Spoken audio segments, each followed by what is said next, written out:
اور جس نے اپنے نفس کو ہرا دیا، شکست دیا، تو اس کی عقل اتنی پاورفل ہوتی ہے کہ وہ ہزاروں کو زیر و زبر کر سکتا ہے اور دنیا کے بڑے فیصلے لے سکتا ہے۔ السلام علیکم ورحمۃ اللہ وبرکاتہ۔ امید ہے آپ تمامی حضرات خیر و عافیت سے ہوں گے، اللہ آپ کو سلامت رکھے۔ جیسا کہ ہم آپ کو بیانات سنواتے رہتے ہیں، اور آج ہم یہ چھوٹا سا بیان لے کر کے آئے ہیں مفتی سلمان اظہری صاحب کا، جو ہمارے مسلمان بھائی یہ کہتے ہیں کہ ہم عبادتیں تو کرتے ہیں، ہم نماز تو پڑھتے ہیں، لیکن ہمیں عبادتیں کرنے میں لذت نہیں ملتی ہے، ہمارا دل نہیں لگتا ہے، بلکہ ہم نماز پڑھتے ہیں تو ہمارا ذہن جو ہے دنیاوی خیالاتوں میں پھرتا رہتا ہے۔ تو وہ میرے بھائی اس بیان کو لازمی سنیں، اور اگر آپ نے اس بیان پر عمل کر لیا تو انشاءاللہ آپ جو چاہو گے وہ آپ حاصل بھی کر لو گے میرے عزیزوں۔ اگر آپ نے ویڈیو کو پلے کر دیا ہے تو ویڈیو کو چھوڑ کر نہ جائیں، بلکہ بیان مکمل سنیں۔ اس بیان سے ہمیں اور تمہیں بہت کچھ ملنے والا ہے میرے عزیزوں۔ اور آپ سے گزارش اور ہے کہ اگر آپ ہمارے چینل پر نئے ہیں تو ہمارے چینل کو سبسکرائب کر دیں، تاکہ ہم کوئی بھی بیان اپنے چینل پر اپلوڈ کریں وہ آپ تک پہنچ سکے۔ آئیے بنا کسی دیری کے مفتی سلمان اظہری صاحب کا یہ بیان شروع کرتے ہیں۔ اور جس نے اپنے نفس کو ہرا دیا، شکست دیا، تو اس کی عقل اتنی پاورفل ہوتی ہے کہ وہ ہزاروں کو زیر و زبر کر سکتا ہے اور دنیا کے بڑے فیصلے لے سکتا ہے۔ جس نے اپنے نفس کو کنٹرول میں رکھا، اپنے خواہشات کو اپنے تابع رکھا، خود اس کا غلام نہیں بنا۔ میرے عزیزو، قرآن کی ایک آیت میں آپ کو بتاتا ہوں، کتنا بڑا لفظ اللہ تعالیٰ نے قرآن میں فرمایا، توجہ، کتنا بڑا لفظ ہے یہ۔ ارأیت من اتخذ الہہ ہوا، اے محبوب کیا آپ نے نہیں دیکھا کچھ لوگ ایسے ہیں جنہوں نے اپنی خواہشات کو اپنا خدا بنا لیا۔ معبود، الہ کا مطلب ہے معبود، جس کی عبادت کی جائے اس کو کیا کہتے ہیں؟ معبود۔ اور قرآن کہتا ہے کچھ لوگ ایسے ہیں جنہوں نے اپنے نفس کو، اپنی خواہشات کو اپنا معبود بنا لیا۔ یہ قرآن کی آیت ہے، 2 جگہ آئی ہے۔ اب اتنا بڑا لفظ نفس کے لیے اللہ فرما رہا ہے کہ کئی لوگوں نے اس کو بت بنا لیا، اپنا معبود بنا لیا۔ کیوں؟ اس لیے کہ یہ وہی کرتے ہیں جو ان کا نفس چاہتا ہے، تو گویا کہ اس کی عبادت کر رہے ہیں، خواہشات کی پیروی کر رہے ہیں۔ نفس صبح اٹھا، گناہ کی طرف کھینچا، آپ چل پڑے، گویا کہ اس کی عبادت میں لگے ہوئے ہیں۔ کبھی تو اسے شکست دو، کبھی تو اسے ہراؤ۔ رات کے وقت گناہوں کے اڈوں پر جانے کی جیسی خواہش ہوتی ہے، کیا اپنے آپ کو مارتے ہو؟ میں تمہیں بتاؤں، خواہشات تو بہت دور کی بات ہے، گناہوں کی خواہشات بہت دور کی بات ہے۔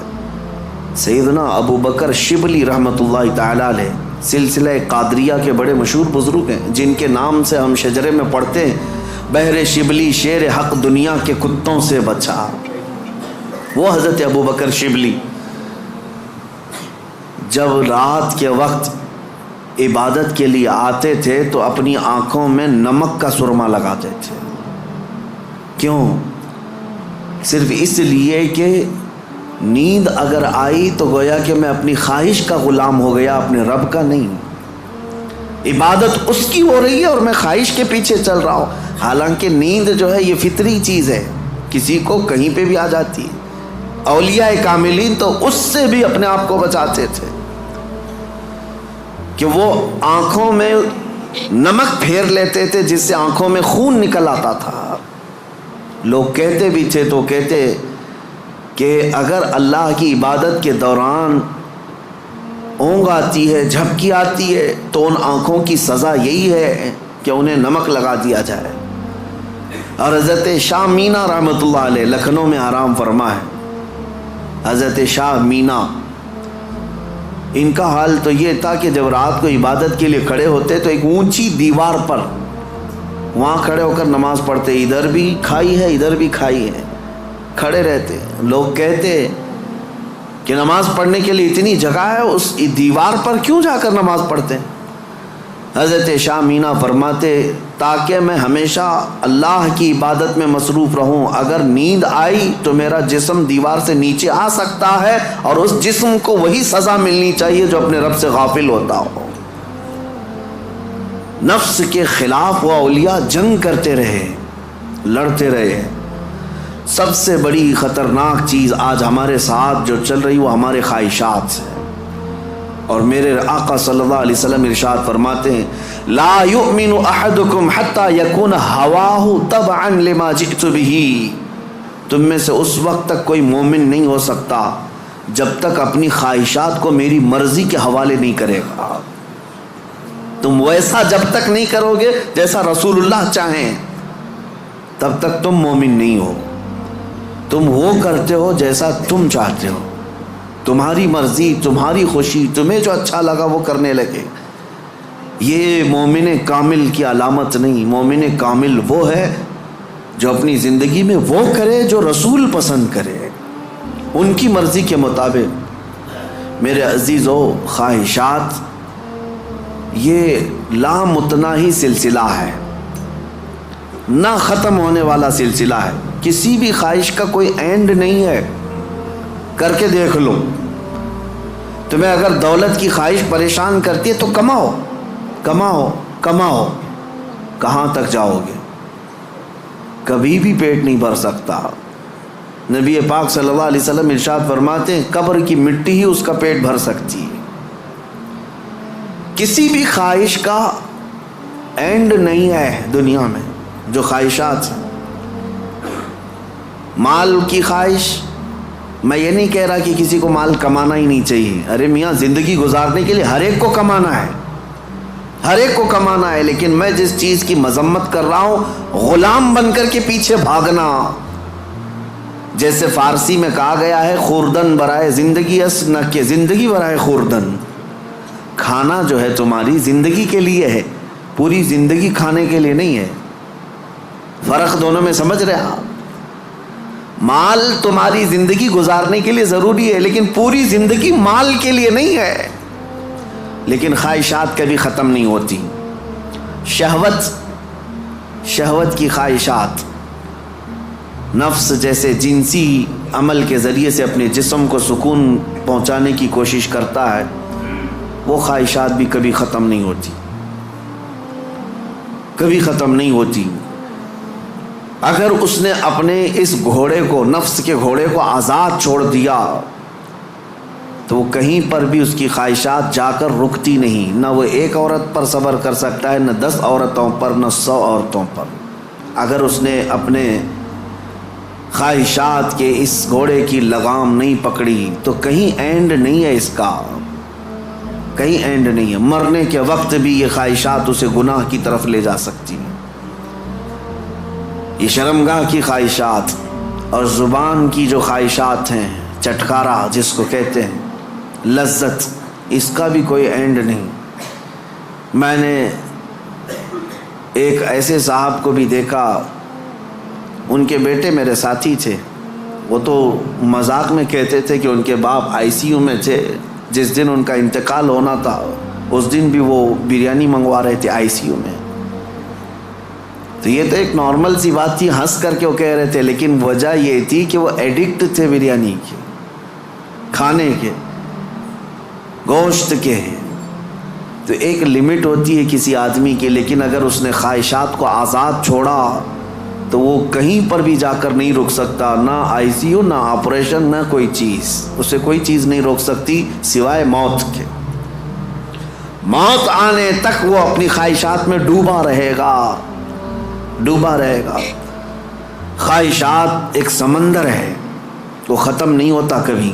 اسی لیے میرے عزیزو، جتنا کم ہو سکے سمیٹ لو اپنے آپ کو۔ دنیا تمہیں ہاتھ پاؤں مارنے سے کتنی مل سکتی ہے، کتنی مل سکتی ہے، مجھے بتاؤ۔ تم زیادہ سے زیادہ کس قدر اپنے آپ کو دنیا میں خوش رکھ سکتے ہو ان خواہشات کو پورا کر کے؟ کبھی نہیں۔ گناہوں میں یہ تمہیں ایسا برباد کر کے رکھیں گی خواہشات کہ تمہارے جسم مفلوج ہو جائیں گے۔ ایک دن موت کا وقت آئے گا، سارے درد تمہارے نکل رہے ہوں گے، دنیا سے جا رہے ہوں گے لیکن ہزاروں داغ چھوڑ کر جا رہے ہوں گے زمین پر، اور اسی زمین میں دفن ہونا ہے۔ اس لیے اللہ نے قرآن میں فرمایا اپنے رسول سے، اے محبوب کیا آپ نے نہیں دیکھا کچھ لوگ وہ ہیں جو اپنے خواہشات کو اپنا معبود بنا لیا ہے، اپنا خدا بنا لیا ہے، اس کی پیروی کرتے ہیں۔ اب کرنا کیا چاہیے؟ ان خواہشات کا قتل، جتنا ہو سکے اس کے خلاف جانا ہوگا۔ ظاہر سی بات ہے یہ رات کے وقت ذکر کی طبیعت کس کی چاہتی ہے؟ وہ لوگ جن پر اللہ فضل فرمائے، ورنہ اکثر کا جسم آرام چاہتا ہے، دنیا کی طرف جسم کھینچتا ہے، لیکن تم نے اس کو ٹھکرایا اور اللہ کے ذکر کو اپنایا، یہ آپ نے اپنے خواہشات کے خلاف کیا ہے۔ اس کے اجر میں کیا ہے؟ سیدھے قرآن کہتا ہے جنت اس کا ٹھکانہ ہے، جنت اس کا ٹھکانہ ہے۔ حضور پاک صلی اللہ تعالیٰ علیہ وسلم فرماتے، جانتے ہو اپنے صحابہ سے اللہ کو سب سے زیادہ پسندیدہ چیزیں کیا ہیں؟ اللہ سب سے زیادہ کیا چیز پسند کرتا ہے بندوں میں؟ اس میں حدیث پاک میں ہے ننگوں کو کپڑا پہنانا، بھوکوں کو کھانا کھلانا، یہ اللہ کو بہت پسند ہے۔ لیکن ایک اور چیز ہے، رب تعالیٰ فرماتا ہے جب دنیا سو رہی ہو اور تم کھڑے ہو جاؤ اللہ کی بارگاہ میں، یہ اس کو اتنا پسند ہے رب تبارک و تعالیٰ کو، سارے عمل میں ساری اداؤں میں اسے پسند ہے۔ کیوں؟ خالص بندہ رب کے لیے کھڑا ہوا ہے، ساری خواہشات کو چھوڑ کر کے، خواہشات کو چھوڑ کر۔ اب آؤ جن لوگوں نے خواہشات کی پیروی کی ان کی ایک چھوٹی چند مثالیں میں آپ کے سامنے رکھتا ہوں۔ ایسی ہلاکت کہ سب کچھ ختم ہو جاتا ہے۔